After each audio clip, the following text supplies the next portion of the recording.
Welcome back to season 2 of Energetically You, where we talk all things healthy habits, abundant mindset, and optimal wellness. I'm your host, Megan Swan, a mindset and wellness coach. I love helping women optimize their wellness through plant-based nutrition, movement, mindfulness, and mindset practices that having them feel more aligned with who they truly are and confident in their own skin. I'm the creator of the Sustainable Integrated Wellness Approach. I am also living in Mexico, and I have been for the last 12 years. At 30, I sold everything and went on my own eat, pray, love journey, if you will. And now at 42, I'm still on my first stop, loving life and feeling more empowered than ever before. This podcast is for incredible humans who are interested in feeling more aligned with who they truly are, confident in their own skin, and able to make more empowered decisions for themselves going forward in their future. So let's dive in. Welcome back to Energetically You. Today, I'm so excited to get to know this really fascinating woman a little bit better. Her name is Chelsea Quint. She is a trauma-informed, human-first business coach for solo entrepreneurs and small business owners. She's also a witch and infuses magic and spiritual practices into everything she does. She also hates writing bios about herself, so I appreciate that she wrote this one for my purposes. So she'll leave us off with a few other labels. Anti-capitalist, cat and corgi mom. She's a chef, wife, ride or die New Yorker, yogi, Schitt Creek fiend, and skincare enthusiast. I'm here with Chelsea Quint. I'm so excited to get to know you better. I found your account 6 months ago, maybe, and you've just shared such an interesting twist of aligned business ethics and trauma-informed, I would say emotional support for people, and then the whole witchy spiritual side as well. So to me, it's like this just beautiful marriage of all things that I really appreciate. So I wanted to hear your story and how you came to beautifully thread and weave all those things together. So this month, as we are recording this, is my 5-year anniversary of taking on clients. So I've been doing this for 5 years. When I say this, I refer very broadly to playing in the entrepreneurial space.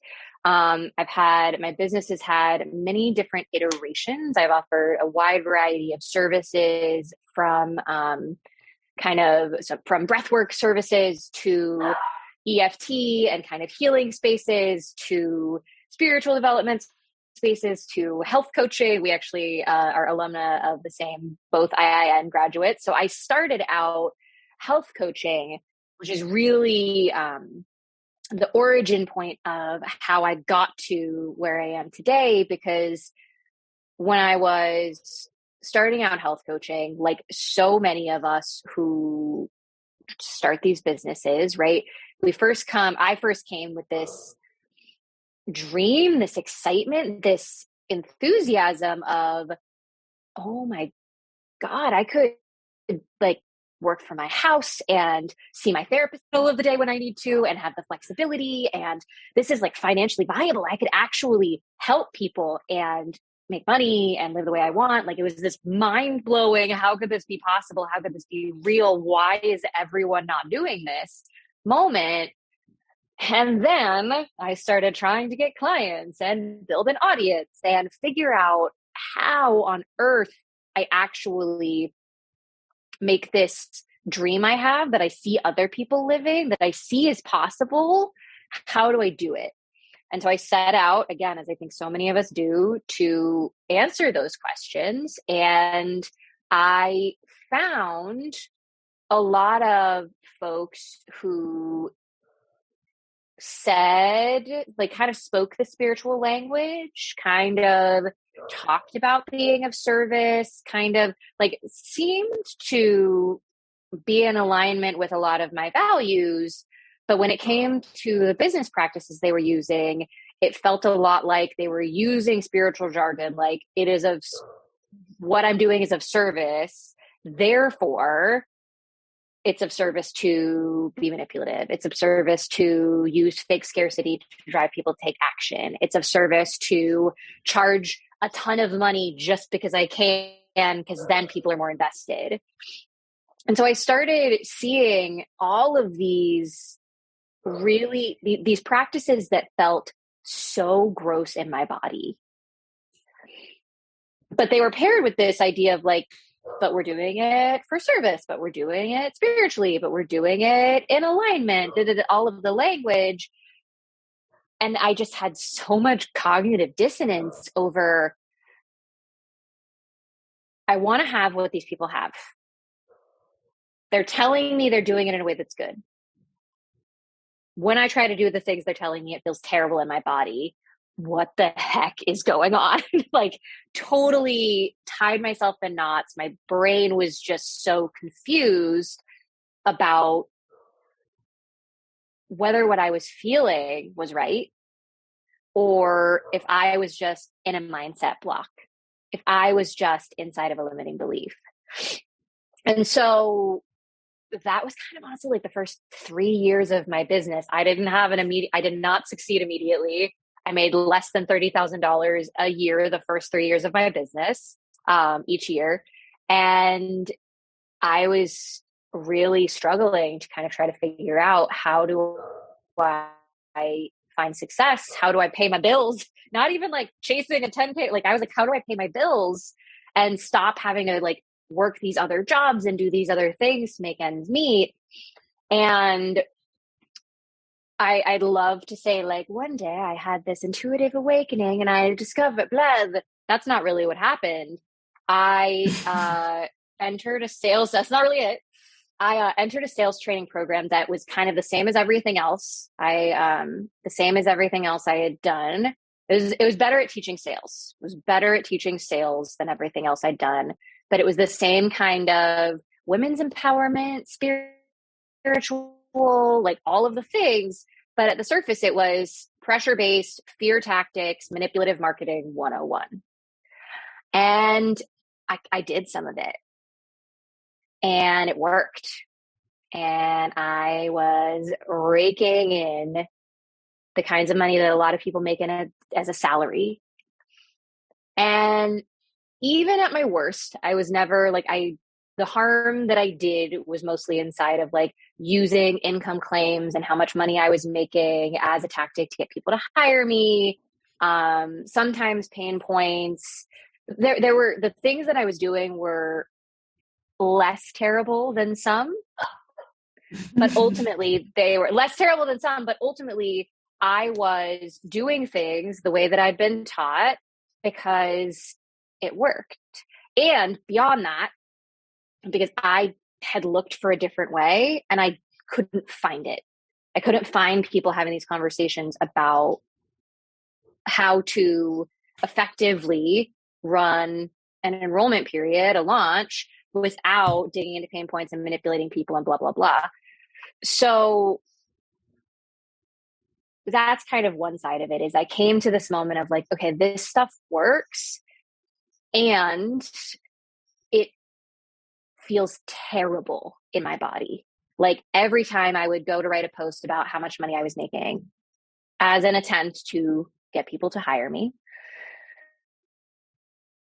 it just felt disgusting. It felt awful. And so essentially I decided to sell off at a huge discount everything I'd created before, took a big pause, took a big hit in my income, didn't really post or talk about much of anything, sell anything for about a year.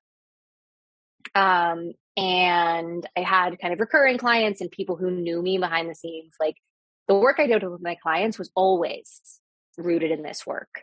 It was the front facing and the marketing where there was the disconnect. And so I took a really long pause to look at what can I do and like what is in integrity for me to do in my business practices and for me to teach. in my business practices.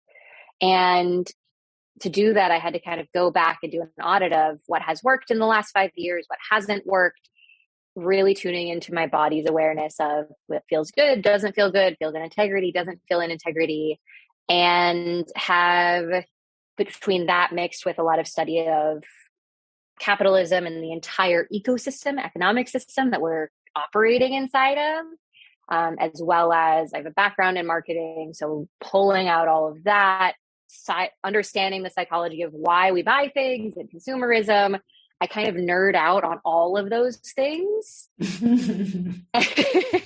and have ultimately folded that together into coaching and teachings that really my main mission is to prove we don't have to pressure and manipulate each other in order to get ahead financially, in order to have financial stability. Like, we don't have to carry that exploitation that is kind of the signature of capitalism into our businesses. And when we do things in a different way, we have the opportunity to change not just our clients' experiences, our customers' experiences, but also the broader business culture. Because if we prove you can make good money without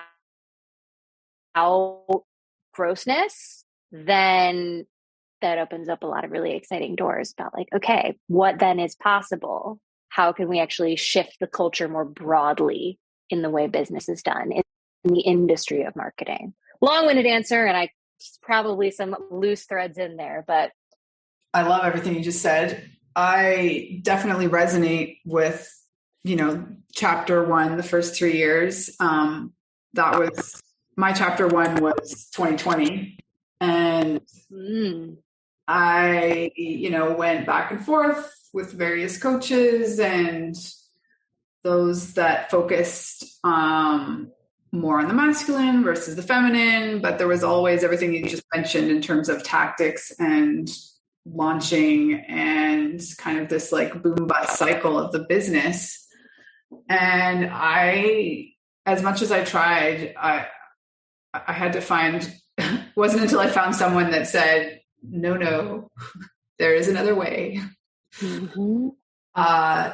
Let's try this. And more than anything, helped me trust my inner knowing that, I have some semblance to decide like what could work and what does work best for me versus, trying to adopt somebody else's strategy. So I love everything you just said. And I'm curious, at what point did you bring the trauma informed into it? And I'm guessing that you've studied.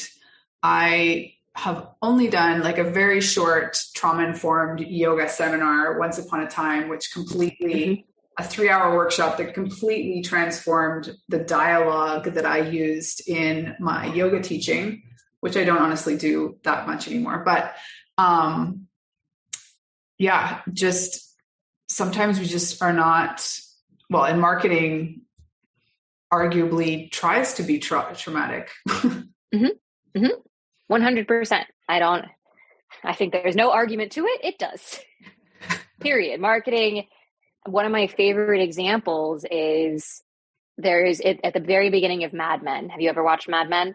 Oh God, love it. Like it's like many shows that I love, but I don't love that I love it. You know what I mean? I relate completely.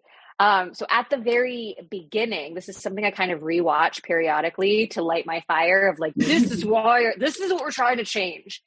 Because in the very first or second episode, it's at the very inception of the show, they are having these meetings about Lucky Strike, the cigarette company, and it's around the time when evidence shows these cause cancer. They are actually killing you. They're killing us.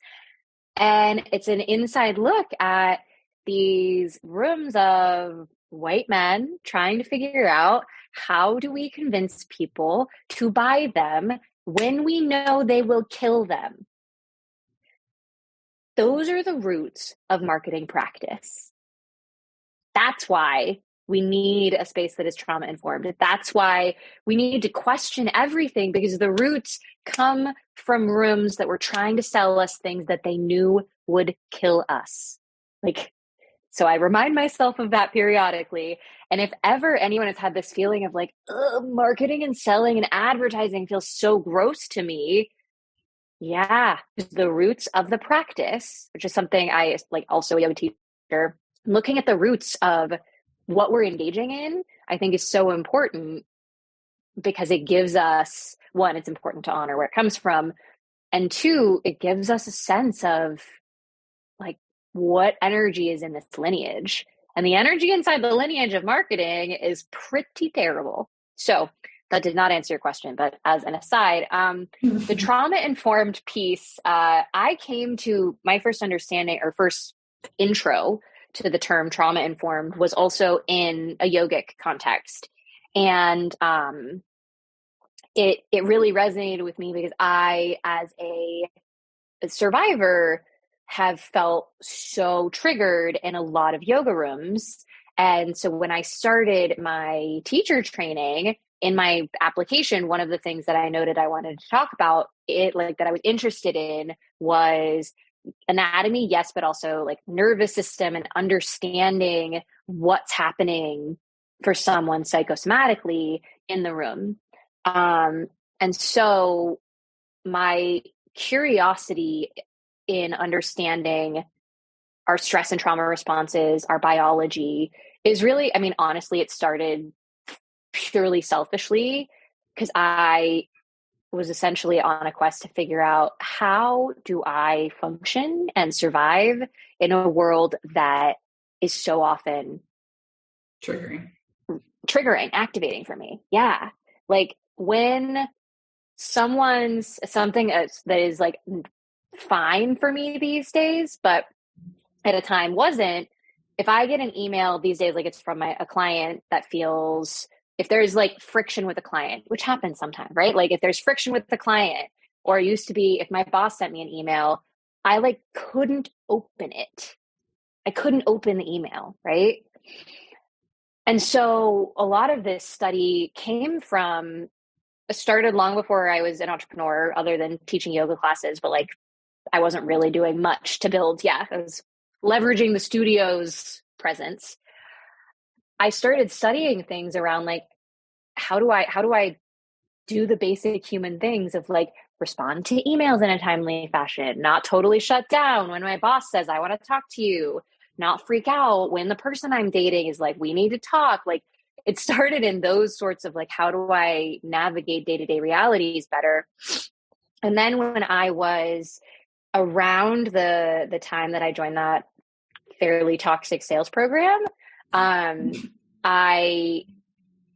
one of the things that did contribute to my success was all of the nervous system work I had been doing, where it no longer felt terrifying to have people pay me higher numbers, to have 10 people join a program instead of 4, right? I had been slowly building my nervous system's capacity up to hold bigger numbers of people paying me a higher rate because I have more experience, because of this, that, the other, or more people joining an offering.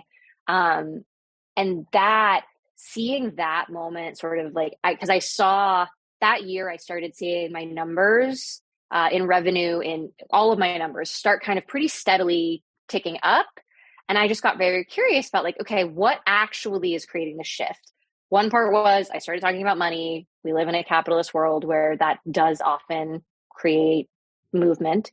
But one of the other bigger things, if I zoom out, is I was less scared, or I was more able to hold the discomfort of, okay, 10 people just signed up. All right.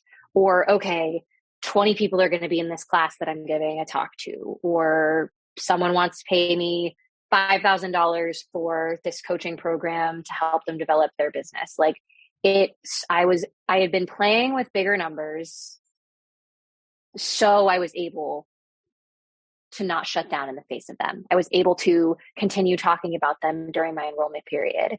And so that's where, when I started like noticing and seeing the same trauma responses I would have like when I was dating inside of my business, that's where I started getting curious. Example, like I have an anxious attachment style. So when someone I'm dating doesn't respond to me immediately, there's a lot of like, should I text them? Should I say something? Should I say the perfect message? What should I do? Da, da, da. I would see the same thing happen inside of, okay, I just launched the offer. No one has bought it yet. What should I do? How do I say more? How do I reach out to people? Should I message them? Blah, blah, blah. And so it was in that kind of moment, that was probably around like year 2 or 3, when I started seeing those connections and started doing emotional freedom technique, practicing sort of breath and nervous system regulation tactics in those moments to expand my ability to hold the discomfort of the extreme discomfort of launching and being an entrepreneur and selling all the time. So that's how we got there. Unknown. So tell me more about you using the title witch, and how long have you been doing that? Maybe you did it more tongue in cheek, but it's title that I'm planning on embracing more this year. So I'm curious. Yeah, no, not tongue in cheek at all. Very serious. And something I've also been trying to claim more over the past couple of years. It first started when my sister had a Wiccan phase when we were probably like 12 and 14 or something like that.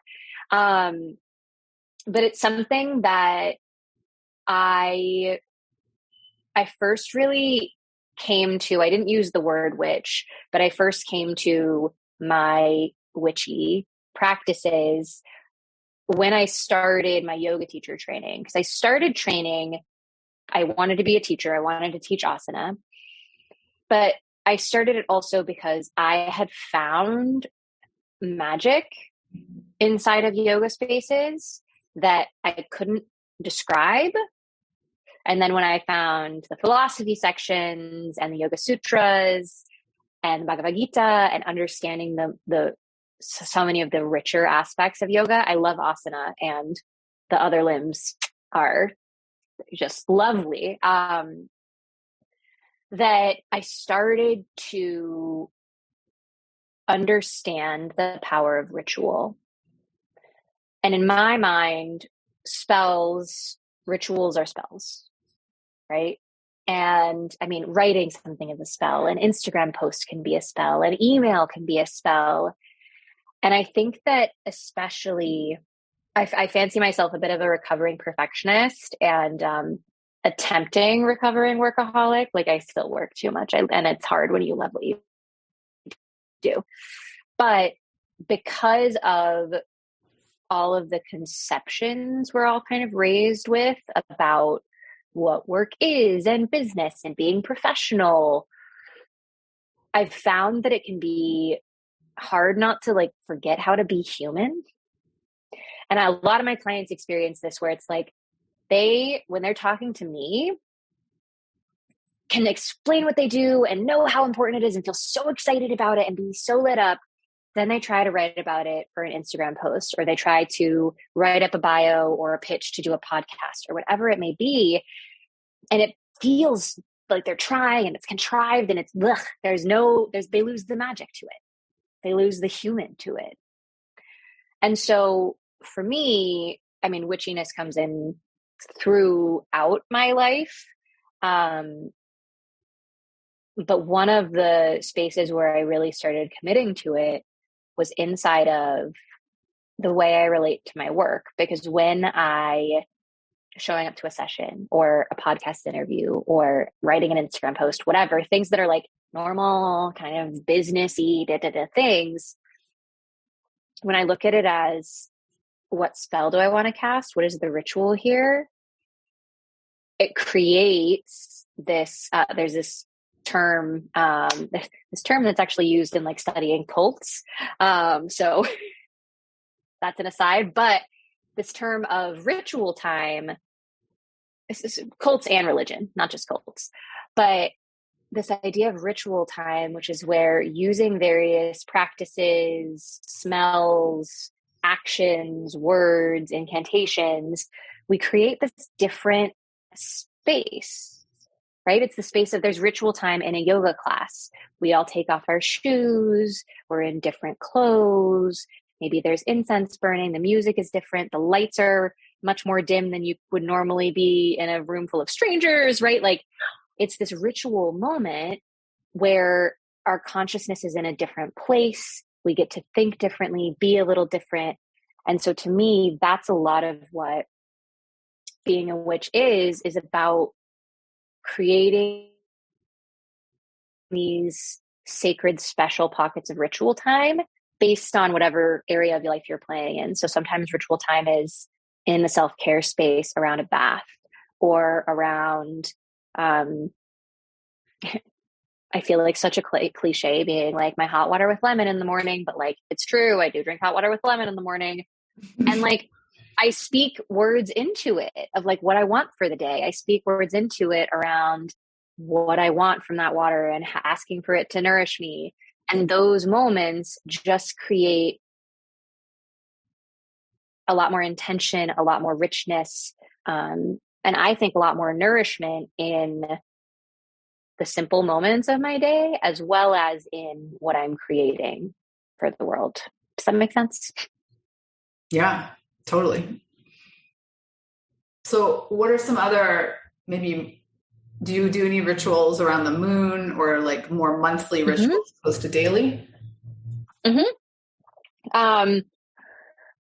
I would love to say that I am super diligent about my lunar practices, and I am not. So to the fellow imperfect witches, same, right there with you. I'm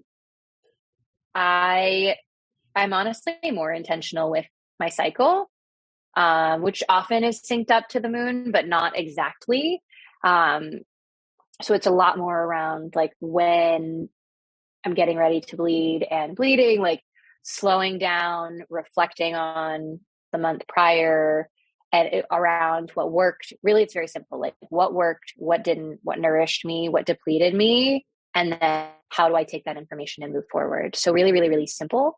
And that is easier for me than remembering the calendar dates. Even though there are so many apps we could follow now, I know, but I don't have, I have 2 notifications on my phone and the moon is not one of them. Or 2 apps that give me notifications. So I do love lunar rituals. For me though, gathering in circle is always what's felt much more sacred, around the moon.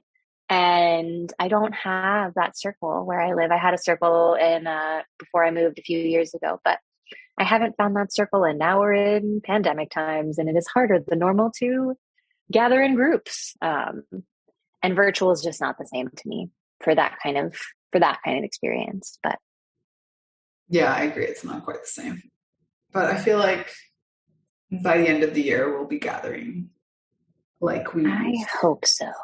I hope so. May that spell take root. So how can people work with you if they're resonating with everything that you've just said? With my rambles and musings. So I work with folks one-to-one in a fairly limited capacity because I'm a fairly low energy human being. Limited as in just like I don't take on that many one-to-one clients, but I take on one-to-one clients who either have or want to have businesses that are shaping our culture in a positive way without sacrificing revenue. And I also do group spaces and workshops. I'm a very messy creator. And I tried to fight that for a long time, but it's the way that I create. So I have workshops that pop up around specific topics inside of business and nervous system regulation, mostly in context of business, but also outside of it. And I run small groups. So all the details are, my Instagram is pretty much the best place for that, which is at Chelsea.Quint, because all the things show up there. Perfect. Well, I'll have that all in the show notes. One last question I thought of asking you earlier, and I'm going to loop back because I know that you're so well versed in everything capital. What's your perspective on quote unquote influencers versus the classic giant brands? Like, are they somehow morally superior, or is it just more intrinsic and icky? Maybe not aware that it's happening. I think that last part, that they're maybe not aware that it's happening, is a big part of this. I am one of the things that I'm committed to because a lot of my work is critical. A lot of the content I put out is critical. And whenever one of the things I'm committed to is not critiquing a particular person or brand or creator. Like, that's not the point. The point is pointing out and critiquing the status quo. Because the reality is the status quo is manipulation, pain points, pressuring people to buy, focusing on our bottom line over whether our product or service will actually help someone, a power dynamic between the creator and the consumer that is, I think, problematic. Like, the norm creates harm more times than not. And the norm I'm speaking of is like business and marketing practices. And that harm might be, if we're looking at a big brand, like, I am very interested in the fast fashion space. So like a big brand like Forever 21, right? Or H&M or Zara, any of them, they cause harm to our planet. And they are concerned with, I don't know off the top of my head how many, if any of those are public companies, but they are either concerned with, much as their PR may say otherwise, their business practices show they are concerned with creating revenue, creating ever increasing, ever growing profits for either their shareholders and or stakeholders if they're private. I don't know if those companies are public or private off the top of my head. And they are doing so at the expense, without concern over whether you have too much stuff in your closet, whether you are stressed about not knowing what to wear, whether you are feeling pressure to try to keep up. And they're also doing it without concern about the planet and the impacts that they're causing and how long polyester garments are going to be on the planet that will outlive many of us. So influencers, where do they fit into that puzzle? I mean, it's a spectrum, right? I don't think any influencers are evil. I don't know. Maybe some of them are. I don't know. I think that it is hard not to get seduced by fame, money, and power.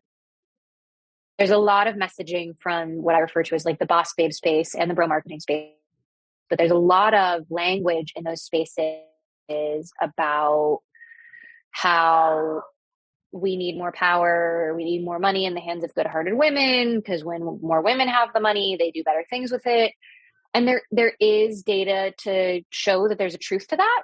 Women-owned companies typically hire more diversely, pay better, have more humane, I would argue, like vacation and time off and maternity policies, and flexible, all sorts of things.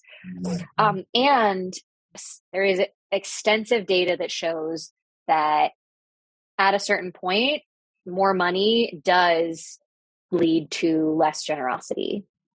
More money does lead to, right, and more self-interest and self-interested actions. These are broad strokes and speaking about like broad generalizations. This doesn't mean that everyone who has money is evil. It doesn't mean that money is the root of all evil, all of the idioms. Like, that's not true. I do believe in wealth and enough money to live well for everyone. It's hard to stick to your values. And I don't really think that we have models of how to engage with big brands, how to play in a sort of a fame space, how to play in that space in a way that really, really, really upholds integrity. We do have there's a beauty influencer I really like, Charlotte Palomino. Charlotte Parler is her, Charlotte Parler is her Instagram. And she, I think, is an example of good influencer. She uses her platform to talk politics. She uses her platform to create social change and move forward justice initiatives. And so I do think there is a move toward kinder, more human influencer practices. A well-rounded answer for sure. I think like it's just also a bigger conversation about social media being highly curated, right? So, well, later I'll get you to send me the link of that, because I don't know who that influencer is. Now I'm curious.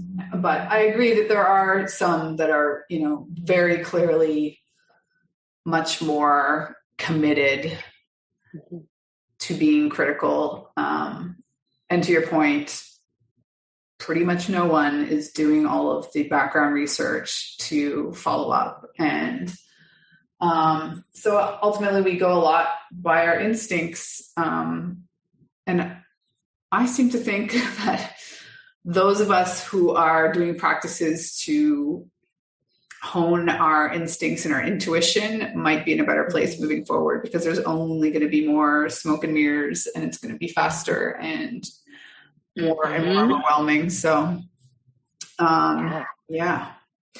Well, thank you so much for this conversation. It was a pleasure. I look forward to following you more in your journey and your woke criticisms. And I feel like we'll be in touch. Is there anything you wanted to, any parting last words for this afternoon, Chelsea? The parting last word is that when we enter these spaces being, how do I make my business more ethical? How do I make more ethical purchasing decisions? How do I be more trauma informed? All of like that kind of nexus. How do I be more woke, but actually? I often see a shame response happen of, oh, I didn't know that thing I did before was wrong, but I did it, and now I feel shame.